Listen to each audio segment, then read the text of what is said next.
Mga puso, Koalisyon Batok sa Ginaduso nga JVA o Joint Venture Agreement sa CENECO kag private groups Gintukod. Yaring balita nga atong gintutungka. Agreement in basura! Gingisi sa naglain-lain ng member consumer organization leaders kag socio-civic groups ang kopya sa unsolicited proposal kag ginpadala sa private company sa Ginaduso nga joint venture agreement kaupod ang Central Negros Electric Cooperative Incorporated ukon CENECO.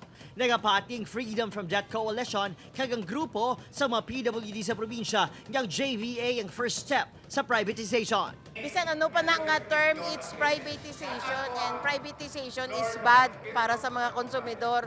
Wala, bisan ng more nga proponents ng reignite, they cannot prove nga mamanage sila nga aton CENECO.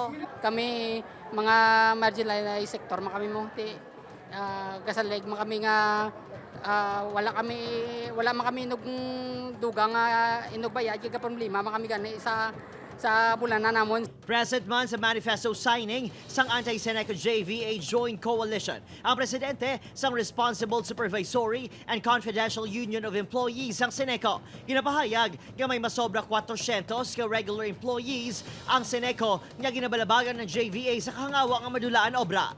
May ara sila resources, may ara sila machinery, no? So kami nagapasalamat sa pagtambong gid sa sini nga madamo nga sectoral groups, no? Kag sa ila active gid nga involvement sa sini nga iso, no? Kay ultimately hindi lang ang employees sini ang apektado kundi tanan man nga konsumidor, especially sila. Kung may nagakontest sa JVA, babor naman diri ang labor leader nga si Wendy Sancho, pati man ang grupo nga Utilities Consumers Advocates for Reforms. Kay kung owners kita, as consumers, may dividend kita, may patronage refund kita, may share of stocks kita. Gintunguhaan sa GMA Regional TV nga makuha ang bahin sa CENECO sa gintukod nga koalisyon apang wala pa sila sang may nahatag nga pahaya. Sa Mayo 28, magapatigayon sang agma o Annual General Membership Assembly ang CENECO, kadungan sini patigayunon sang koalisyon kontra JVA ang isa ka hublag protesta.